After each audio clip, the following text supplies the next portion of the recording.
Hello champions, welcome back to the YouTube channel of physics cum tricks. और आज molecular basis of inheritance biology का chapter है। इसके हम लेक्चर नंबर 4 पे हैं। तो आइए चलिए शुरू करते हैं। Properties of genetic material. सबसे पहले यार, जेनेटिक मटेरियल हमने लास्ट क्लास में इतने इंटरेस्टिंग तरीके से पढ़ा था कि कैसा कैसा एक्सपेरिमेंट हुआ, कैसे पता चला कि डीएनए ही है वो जो जेनेटिक मटेरियल की तरह काम कर रहा होगा। और इसी जेनेटिक मटेरियल को बोल दिया गया कि अब जेनेटिक मटेरियल अगर डीएनए है तो कुछ ना कुछ तो प्रॉपर्टी होनी चाहिए जिससे हम बता पाएंगे कि डीएनए ही क्या है भाई, जेनेटिक मटेरियल है। तो ये प्रॉपर्टी वही है जो HDVGS हमने पढ़ा था, फंक्शंस ऑफ डीएनए, वही as it is property copy कर दी गई है। बस एक फैक्टर, वो क्या बोलते हैं, एक फैक्टर या कैरेक्टरिस्टिक और याद कर लीजिए कि अपने आप को एक्सप्रेस कर पाएगा मेंडेलियन कैरेक्टर में। पहले लाइन से चलते हैं। अगर कोई भी जेनेटिक मटेरियल है तो अपना कॉपी बनाना चाहिए। मतलब अगर एक जेनेटिक मटेरियल है तो वो कॉपी करके दूसरा भी बन जाना चाहिए। मतलब एक थे तो एक से कितने हो जाए, दो हो जाए। एक ये प्रॉपर्टी होगी। दूसरा क्या होगा, स्टोर करेगा इंफॉर्मेशन ताकि एक कैरेक्टर से, मतलब पेरेंट्स टू ऑफ स्प्रिंग या एक ऑर्गेनिज्म से दूसरे ऑर्गेनिज्म में ट्रांसमिट कर सके।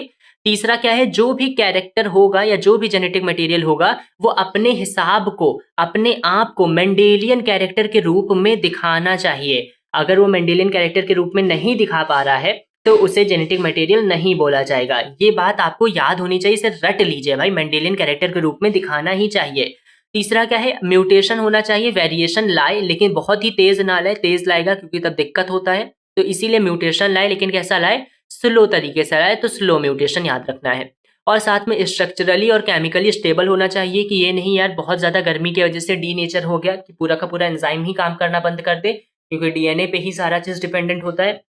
तो स्ट्रक्चर केमिकल भी स्टेबल होना चाहिए। और साथ में डीएनए फुलफिल कर रहा था इन सारी की सारी प्रॉपर्टीज को, हमारा डीएनए फुलफिल कर रहा था इन सारी की सारी प्रॉपर्टीज को, इसीलिए बोल दिया गया कि डीएनए ही है वो भाई जिसे हम जेनेटिक मटेरियल बोल सकते हैं। जबकि प्रोटीन इन सारी कैरेक्टरिस्टिक्स को फुलफिल नहीं कर पा रहा था इतनी अच्छी तरीके से, और प्रोटीन होगा भी नहीं क्योंकि जो एक्सपेरिमेंट्स किए गए थे उसमें श्योरिटी मिल गई थी हर्श एंड चेज एक्सपेरिमेंट से कि वो डीएनए ही है जो एक ऑर्गेनिज्म से दूसरे ऑर्गेनिज्म में ट्रांसफर होता है। और इसी प्रोसेस को हम बोल रहे थे IBC वाला, इन्फेक्शन, ब्लेंडिंग और सेंट्रीफ्यूगेशन का, याद है ना, वो पूरा का पूरा स्ट्रक्चर ये वाला है। ये स्ट्रक्चर हमने पूरा डिस्कस किया था। अगर लास्ट वीडियो चेकआउट नहीं की है then go and checkout now, बहुत इंपॉर्टेंट वीडियो है, बहुत डिटेल में अच्छे तरीके से पूरा पढ़ाया गया है। अब बोला गया डीएनए जेनेटिक मटेरियल है और आरएनए जेनेटिक मटेरियल होता है, लेकिन हर ऑर्गेनिज्म में, ज्यादातर ऑर्गेनिज्म में क्यों भाई आरएनए क्यों नहीं हो पा रहा? तो पहली बात है डीएनए स्टेबल बहुत ज्यादा है। वही चीज फिर से HDVGS याद है ना, ये फंक्शंस ऑफ डीएनए है। HDVGS, H मतलब हेरिडिटरी कैरेक्टर लेगा, D मतलब कुछ था अभी याद करता हूँ, V मतलब वेरिएशन का काम करेगा, G मतलब जीन इन्फॉर्मेशन को कैरी करेगा, S मतलब स्टोर कर रहा होगा इन्फॉर्मेशन को, और D मतलब था, एक बार देखना पड़ेगा D मतलब क्या था, कुछ नया लग रहा है। HDVGS, रुकिए रुकिए जरा, बस पहुंच ही गए। यह रहा HDVGS। अरे यार, डायरेक्ट करता है प्रोटीन को, क्या ही नई बात बोल दी है। मतलब डीएनए है तो डीएनए क्या करेगा, आरएनए भी बनाएगा, और आरएनए से क्या बनेगा, प्रोटीन बनेगा। तो डायरेक्ट कौन करता है, हमारा प्रोटीन ही कर, हमारा डीएनए ही करता है। तो डी मतलब डायरेक्ट है। वही हम सोच रहे फंक्शन याद क्यों नहीं आ रहा, क्योंकि ये फंक्शन नहीं है, ये बस पॉइंट बना दिया गया है आपको एग्जाम में अपने पॉइंट्स को बढ़ाने के लिए, ताकि अगर एग्जामिनर आपके मार्क्स काटना भी चाहे तभी भी ना काट पाए। समझ गए? आते हैं यार, कहाँ थे हम लोग? ये पढ़ लिया, ये पढ़ लिया, हाँ यहाँ पे थे। यहाँ पे समझिएगा, यहाँ पर क्या होगा, HDVGS वही बोला गया कि डीएनए बहुत ज़्यादा स्टेबल है, और स्टेबल होने के वजह से उसका कुछ डबल स्ट्रैंडेड होता है। पहली बात तो दो लड़ी चल रही है इसलिए स्टेबल है, और तीसरा वहाँ पर थाइमीन मिलता है इंस्टेड ऑफ यूरेसिल। अगर हम आरएनए की बात करेंगे यार, तो आरएनए में होता क्या है, आरएनए में प्रेजेंट होता है यूरेसिल। क्या होता है, यूरेसिल। आरएनए में क्या होता है, यूरेसिल होता है, ये अलग कंपाउंड है। और जबकि डीएनए में क्या होता है, थाइमीन होता है। थाइमीन स्टेबल होगा यूरेसिल से, इसीलिए बोल देते हैं आरएनए से ज्यादा स्टेबल कौन है, डीएनए।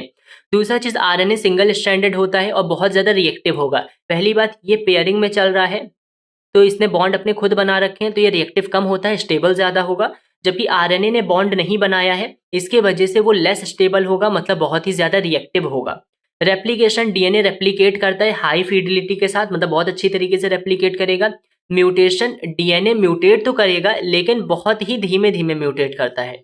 मतलब वेरिएशन तो लाएगा लेकिन धीमे धीमे लाएगा। ऐसा नहीं है कि आप अपने पेरेंट्स से एकदम अलग हो गए, कुछ ना कुछ तो सिमिलैरिटीज हैं, क्योंकि स्टोर भी कर रहा है इन्फॉर्मेशन डीएनए और बहुत धीमे धीमे म्यूटेशन ला रहा। इसके बाद आरएनए रोल की बात करेंगे अगर, तो आरएनए सम वायरस में, जैसे रेट्रोवायरस हो गया, एचआईवी वाला क्या वायरस होता है, वो रेट्रोवायरस ही कहलाता है, HIV virus. RNA is the genetic material, तो रेट्रोवायरस में आरएनए जेनेटिक मटेरियल होता है। क्यों? क्योंकि रेट्रोवायरस बहुत ही जल्दी अपने रूप को बदल देते हैं, स्वरूप बदल लेते हैं, जिसकी वजह से वो एडेप्टेशन के लिए सूटेबल हो जाते हैं। और स्टेबिलिटी तो उनके पास नहीं होती, क्योंकि अगर म्यूटेट कोई चीज़ जल्दी हो रही है, जल्दी जल्दी अपने फॉर्म को चेंज कर रही है, तो स्टेबिलिटी तो नहीं है, लेकिन ये है कि जब तक वो उस जगह टिके हुए हैं तब तक वो अच्छे से टिक पाएंगे, इसीलिए वो जल्दी जल्दी म्यूटेट हुआ करते हैं। आई थिंक क्लियर होगा ये। आते हैं ये फिर से वही चीज़ है, नहीं ये चीज़ अलग है। यहाँ पर समझिएगा केमिकल स्टेबिलिटी तो था, अब डीएनए बेटर क्यों है? केमिकल स्टेबिलिटी था, डीएनए में होता है डीऑक्सीराइबोज, यहाँ पर कोई भी 2' पोजीशन पे OH ग्रुप नहीं लगा होता है। मतलब अगर ये हमारा कंपाउंड है तो यहाँ पर फर्स्ट और सेकंड इस पोजीशन पे आरएनए पे OH लगा हुआ होता है एक्स्ट्रा, 2' पे आरएनए पे मिल जाता है, और साथ में आरएनए के पास एक और चीज़ मिल जाती है, यूरेसिल। क्या मिलती है? यूरेसिल। इसीलिए ये क्या था, ये हमारा आरएनए था हाईली रिएक्टिव, और इसीलिए बोल दिया जाता है कि म्यूटेट भी होता है कैसा, फास्टर कि स्लोवर, तो ये म्यूटेट होता है फास्टर। समझ पाए क्यों? आरएनए म्यूटेट फास्टर होगा और हाईली रिएक्टिव हो रहा होगा। क्यों? क्योंकि उसके पास यूरेसिल है जो इतना ज़्यादा स्टेबल नहीं है, और दूसरा उसके पास 2' पोजीशन पे क्या लगा हुआ है, ये 1' था, ये 2' है, बस उसको डैश नाम दे दिया गया है, सेकंड पोजीशन ही। वहां पर डीऑक्सी, वहां पर OH ग्रुप लगा हुआ है। ठीक, इसके बाद क्या हुआ, इसलिए वो मोर स्टेबल हो जाता है आरएनए से। डीएनए के पास थाइमीन है इंस्टेड ऑफ यूरेसिल, अभी पढ़ा है। और इसके बाद allows recognition repair of cytosine deamination mutation, ये एक्स्ट्रा पॉइंट है, याद कर सकते हैं, ज़्यादा मेन नहीं है, ये छोड़ा जा सकता है क्योंकि एनसीईआरटी ने ये अभी नहीं बोला, ये प्रोटीन में बोलेगा, वहाँ बताएंगे। डबल स्टैंडर्ड नेचर का होता है डीएनए, इसलिए स्टेबल है। प्रोवाइड करेगा complementary stand for backup for repair ensures fidelity of information, information को बहुत अच्छी तरीके से सहेज के रखता है डीएनए, जबकि आरएनए रिएक्टिव है, वो सहेज वहेज के नहीं रख पाता इतना। रेप्लिकेशन भी फिडिलिटी बहुत ज़्यादा है, मतलब बहुत ही अच्छे से रेप्लिकेट भी कर रहा होगा, और साथ में एंजाइम्स वगैरह को भी यूज़ करता है डीएनए पॉलीमरेज। पॉलीमरेज मतलब पॉलीमर बनाना, एक डीएनए था, 1 से 2 ऐसा लड़ी लड़ी लड़ी लड़ी बनाते चला गया, तो 1 से 2, 2 से 4, ये क्या करता है, पॉलीमर बना रहा है, और इसी जो एंजाइम यूज़ होता है यहाँ पे, इसको बोलते हैं DNA polymerase. Clear?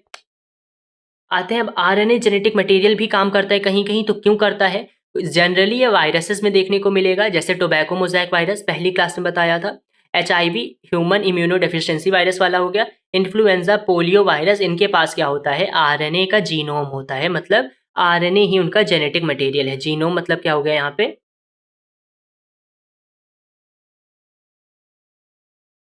Genetic material. RNA also capable of catalysis, एक एंजाइम आप पढ़ेंगे राइबोजाइम, जो यहाँ पर लिखा हुआ है, ये एक ऐसा एंजाइम है जो आरएनए से मिलकर बना है। जनरली जनरली क्या, सारे एंजाइम्स, जितने भी एंजाइम आपने पढ़े हैं वो सारे के सारे बने हैं प्रोटीन से मिलकर। जैसे जैसे आपने पढ़ा है, पेप्सिन पढ़ा है, ट्रिप्सिन पढ़ा है, एंटेरोकाइनेज पढ़ा है, एमाइलेज पढ़ा है, सुक्रेज, माल्टेज, और जितने भी एंजाइम्स पढ़े हैं ना, these all are made up of proteins. लेकिन एक अकेला एंजाइम है जो यहाँ दिया गया है, जिसका नाम है राइबोसाइम, वो प्रोटीन से पहली वाली अवस्था, मतलब आरएनए से ही मिलकर बन गया है। क्यों? क्योंकि डीएनए, आरएनए, प्रोटीन, तो प्रोटीन से पहली वाली अवस्था क्या है, आरएनए है, तो इसीलिए आरएनए है, तो पहली बात है वो अपने आप को स्टोर भी कर रहा होगा इन्फॉर्मेशन। आरएनए भी जेनेटिक मटेरियल है, तो कुछ ना कुछ तो स्टोर करेगा, बहुत अच्छा नहीं कर पाएगा डीएनए से, तो कुछ तो करेगा। और साथ में क्योंकि प्रोटीन एंजाइम की तरह भी काम कर रहा होगा, तो एक्सप्रेस करेगा इंफॉर्मेशन को भी। अब आरएनए लेस स्टेबल है, फिर से वही बात लिख दी गई है, इसीलिए शॉर्ट टर्म रोल्स के लिए काम करता है, फास्टर एडेप्टिबिलिटी कर लेता है। तो शॉर्ट टर्म रोल्स हमारे बॉडी में क्यों जरूरी है? क्योंकि हमारे बॉडी को प्रोटीन बनाना है, एंड जितनी जल्दी प्रोटीन बनेगी उतना अच्छा है। तो ये शॉर्ट टर्म रोल्स के लिए कौन आ जाता है? आरएनए ही आता है, जो प्रोटीन बनाने में मदद करेगा।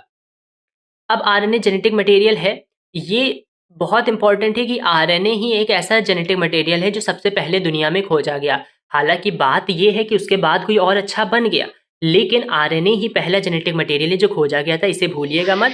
और स्टेबल ज़्यादा होने की वजह से आरएनए जेनेटिक मटेरियल नहीं था, डीएनए ज़्यादा स्टेबल था, इसी वजह से उसने, डीएनए ने क्या किया, आरएनए को हटा दिया। सेम वैसा ही है जैसे आपने कोई भी नया फ़ोन लिया है, आपका पुराना फ़ोन सही से काम नहीं कर रहा था, that's why you have replaced your phone with the new version या विद द न्यू वेरिएंट, समझ गए? तो ऐसा ही काम किया, खोजा पहले ये आरएनए, लेकिन हटा किसने दिया? डीएनए ने। तो यहाँ पर देखिए डायग्राम भी देख लीजिए, डायग्राम बनाया गया है ये है देखिए सिंगल स्ट्रैंडेड है ना, एक ही स्ट्रैंड है और ये बने हुए हैं, खुले हुए हैं पूरा-पूरा। एक ही पार्ट है, वरना अगर दूसरा होता तो ऐसा जाता और यहाँ से जुड़ रहा होता, लेकिन दूसरा पार्ट तो है नहीं। तो ये एग्जैक्ट डायग्राम किसका है? आरएनए का, और आरएनए हाईली रिएक्टिव हो जाता है। ठीक, अब रेप्लिकेशन ऑफ डीएनए पे आ जाते हैं। रेप्लिकेशन ऑफ डीएनए में समझिएगा बात को, ये डीएनए रेप्लिकेशन अपने हिसाब से पूरा का पूरा एक टॉपिक है, और इस टॉपिक में समझने वाली बात है कि ये एक एक्सपेरिमेंट फिर किया गया था, और ये बताने के लिए कि देखिए डीएनए आपस में टूटेगा, तो ये नहीं कि पूरा डीएनए टूट गया। डीएनए के 2 हिस्से हैं, इसमें से एक अलग होगा, फिर ये 2 बनाएगा, ये 2 बनाएगा, ऐसे-ऐसे करके लड़ी चलेगी। इसी को बोल दिया गया कि वो आधा इन्फॉर्मेशन अपने पास रखेगा, मतलब आधा पार्ट तो है ना पुराना वाला, इसीलिए बोल दिया गया सेमी कंजर्वेटिव। इसमें बच्चे याद करते हैं साइंटिस्ट किसने दिया था, या साइंटिस्ट याद नहीं करना अपने को, कितना सिंपल है। सेमी कंजर्वेटिव ना, एस मतलब है स्टेल और एम मतलब है मेसल्सन। बताओ कितना सिंपल है, तरीका होना चाहिए याद करने का। इसीलिए हम यहाँ पे एक अलग तरीके से पूरा सीरीज लेकर आ रहे हैं, ताकि सारी चीज़ें आपको याद होती जाए। तो सेमी कंजर्वेटिव कितना सिंपल, एस मतलब स्टेल और एम मतलब मेसल्सन ने दिया। इनके बाद इनका ईयर याद कर लीजिए थोड़ा, ईयर याद 1958 है, याद रहे तो अच्छी बात है, ना रहे तो कोई बात नहीं। 1928 वाले ग्रिफिथ थे, जबकि 58 वाले कौन है? स्टेलो मेसल्सन है। अब इन्होंने ई कोलाई की बात की, ई कोलाई को लिया और साथ में 2 आइसोटोप लिए नाइट्रोजन के, जिसको बोला गया N14 और N15। क्या क्या बोला गया? N14 और N15। अब ये काम कैसे हुआ, ये डायरेक्ट समझ में नहीं आया होगा, ये डायग्राम देखिए तब आपको क्लियर हो जाएगा कैसे कैसे काम हो रहा है। इस डायग्राम पे देखिएगा, इस डायग्राम पे समझिए हुआ क्या था। अच्छा, एक और हमें पेज चाहिए होगा, आई थिंक यहाँ पे होगा, हाँ ठीक है। यहाँ पे समझिए, let me change the colour.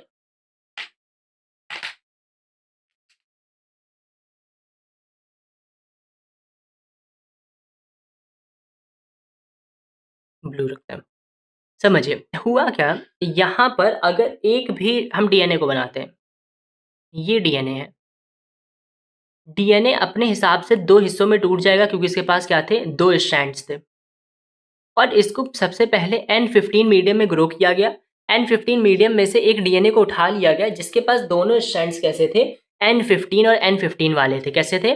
N15 वाले थे। भैया ये कुछ ऐसा ही है जैसा आपको बोल दिया गया कि आपको शहद में डुबो दिया गया। अब जब आप शहद में डूबोगे तो स्टार्टिंग में कुछ हिस्सा आपके बॉडी का होगा जिस पे शहद नहीं लगेगी, लेकिन आप जब डूबे रहोगे देर तक तो बहुत सारा हिस्सा होगा जिस पे शहद लग चुकी होगी। शहद ना समझिए तो कीचड़ समझ लीजिए, मड दलदल समझ, दलदल मत समझिए, कीचड़ समझिए, दलदल में तो घुस जाता है इंसान भैया। अब N15 है, तो ये क्या हुआ, इसने पूरा एब्जॉर्ब कर लिया। मतलब अब इस जो डीएनए है, इस डीएनए के पास N15 था। इसके अलावा क्या किया गया, इसके अलावा अब इसको ग्रो हम करा रहे हैं N14 मीडियम में। किसमें ग्रो कराएंगे? N14 मीडियम में।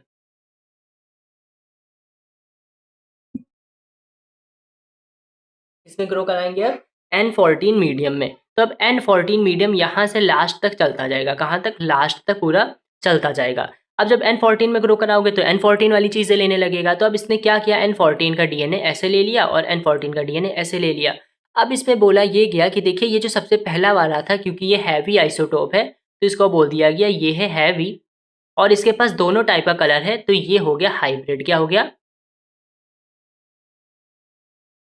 हाइब्रिड। अब क्या होगा, फिर से ये दो हिस्सों में टूटेगा और ये दो हिस्सों में टूटेगा। इनमें से पहला वाला एक ये आया, दूसरा वाला एक हमने लास्ट में मान लिया, और इसके बाद ये एक दूसरा वाला बचा रेड कलर का, ये रेड कलर का बचा। लेकिन अब क्योंकि रेड कलर का ही पूरा चल रहा है, मतलब N14 ही सेगमेंट चल रहा है, तो फिर से ये रेड आएगा, फिर से ये रेड आएगा, फिर से ये रेड आएगा, फिर से ये रेड आएगा। ये हम करा क्या रहे हैं, ये हम ई कोलाई के डीएनए को रेप्लिकेट करा रहे हैं, और वो 18 मिनट में, अगर 18 मिनट ना दिया हो तो 20 मिनट में अपने आप को रेप्लिकेट कर लेता है। कितने मिनट में? 20 मिनट। फिर यहाँ पे कितने में? 20 मिनट में। फिर आगे जब ये जाएगा तो ये इससे 2 बनेंगे, इससे 2 बनेंगे, इससे 2 बनेंगे और इससे भी 2 बनेंगे। अब यहाँ पर फिर से अपने पास ब्लू कितने हैं? 2 ही हैं, 2 ब्लू बना दिए। बाकी जितने भी हैं, कितने हैं भाई? जितने भी हैं वो सब कैसे हो जाएंगे? रेड। 1 2 3, फिर इसका ये 4, ये 5 और ये 6 रेड हो जाएंगे। अब क्योंकि मीडियम N14 वाला ही है तो सब में फिर से कौन सा आ जाएगा डीएनए बनाने के लिए, रेड वाला ही। ये देखिए ये पूरा का पूरा रेड वाला डीएनए बन गया। अब हुआ क्या, इसमें समझ में क्या आया कि देखिए हर बार जो ब्लू वाला है, मतलब जो हाइब्रिड वाले टाइप हैं, रेड और ब्लू, रेड और ब्लू हमेशा दो ही रह रहे हैं, रेड और ब्लू, रेड और ब्लू, रेड और ब्लू, रेड और ब्लू। बाकी जितने बन रहे हैं वो सब N14 है। ये सारे कैसे हैं, N14 वाले हैं। और क्योंकि N14 को अब हमें बोलना ही पड़ेगा, ये कैसा है, लाइट है, लाइट वर्जन है। क्यों, क्योंकि N15 को हम क्या बोल चुके हैं, हैवी बोल चुके हैं। तो इससे पता क्या चला कि हर 20 मिनट में या हर 18 मिनट बोला जा सकता है कि ये साइकिल चलती है। और साइकिल चलने के बाद हाइब्रिड के नंबर कैसे हैं, हाइब्रिड के नंबर कांस्टेंट है। कैसे हैं, कांस्टेंट है। हाइब्रिड के नंबर कैसे हैं यारों, कांस्टेंट है। ये बात बड़ी इंपॉर्टेंट है।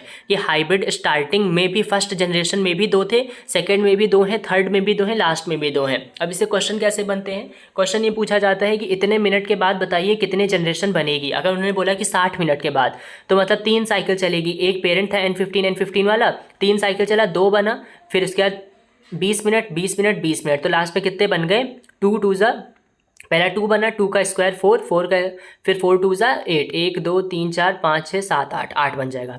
मल्टीप्लाई करना है 2 से, डबल करते हुए जाना है, स्क्वायर पे नहीं चलना है। फिर इसके बाद अगर बोल दिया गया 60 के बाद एक और 20 मिनट जोड़ दिया गया, तब कितना बनेगा, तो 8 का डबल 16 बन जाएगा। लेकिन इसमें से बताओ हैवी कितने होंगे, 0 हैवी, क्योंकि बस पहले वाले में ही मिला था। कोई ब्लू ब्लू सब में दिखा, नहीं दिखा, मिक्स मिला है। हाइब्रिड कितने होंगे, हमेशा 2 फिक्स है भाई। इसमें भी 2 हाइब्रिड, इसमें भी 2 हाइब्रिड, इसमें भी 2, जितनी सीरीज आगे चलती जाएगी सब में हाइब्रिड कितने हैं, 2 ही मिलेंगे। जबकि जितने बचे वो सारे क्या हो जाएंगे, लाइट हो जाएंगे, और हैवी अपने को देखने को नहीं मिलेगा। इसी चीज़ को यहाँ पर बताया गया है। कलर इनका अलग था, यहाँ पे हमने वहाँ पे अलग कलर लिया हुआ है। ये N15 में पहले उसको मतलब कीचड़ में डुबो दिया गया, 20 मिनट में रेप्लिकेट हुआ। इसके बाद अब उसने हाइब्रिड बना लिया, ये ग्रीन वाला आ गया अपना N14 टाइप, और रेड वाला आ गया N15 टाइप। अब इसी को बोल दिया गया, स्टार्टिंग में देखो N15 था, हैवी था, बीच में क्या आ गया N15 मतलब लाइट हो गया। ये एग्जाम में अगर कभी डायग्राम आ जाए तो देखिए, अगर एकदम छोर पे बना हुआ है तो ये हैवी पार्ट है, अगर एकदम बीच में आ गया है तो ये हाइब्रिड है, और एकदम सबसे एंड पे चला जाए तो ये लाइट पार्ट हो जाएगा। मतलब लाइट है, हाइब्रिड हैवी, सबसे आउटर हो जाए तो हैवी पार्ट आ जाएगा।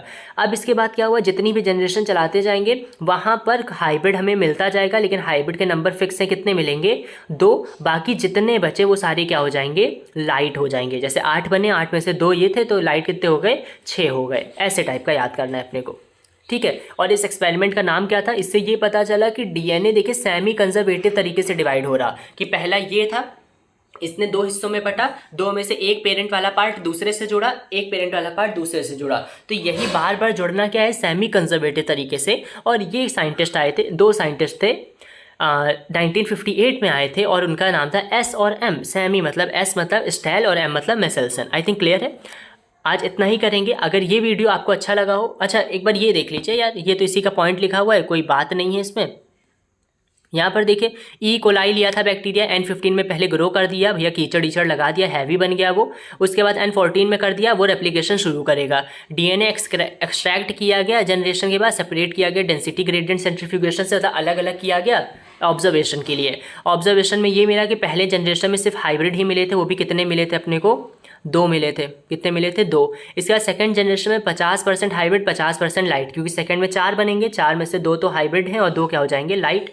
और इसके बाद अगले वाले में क्या हो जाएगा, फिर से 2 हाइब्रिड हो जाएंगे, बाकी सारे लाइट होंगे। और इसी को बोल दिया गया कि देखो ये मैच कर रहा है सेमी कंजर्वेटिव मॉडल से, इसीलिए बोल दिया गया हमारा डीएनए क्या होता है, सेमी कंजर्वेटिवली डिवाइड होगा। तो आज के क्लास में इतना ही करेंगे। आई होप आपको ये वीडियो अच्छी लगी होगी और आपको सब समझ में आया होगा। वीडियो जैसी भी लगी हो कमेंट सेक्शन में ज़रूर बताइएगा, एंड अपने दोस्तों को भी शेयर कर दीजिए। एंड आपने अगर अभी तक सब्सक्राइब नहीं किया हो तो सब्सक्राइब भी कर दीजिएगा, लाइक भी कर दीजिएगा। एंड अगर आपको कोई टॉपिक पहले चाहिए तो उसकी भी बता दीजिए हमको कमेंट सेक्शन में, ताकि हम उसका वीडियो पहले बना सके, और बहुत जल्दी ले आएंगे उस वीडियो को भी। और ट्रिक्स हैक्स भी चाहिए तो वो भी बता दीजिए एग्जाम्स के लिए। That's all for today, thank you.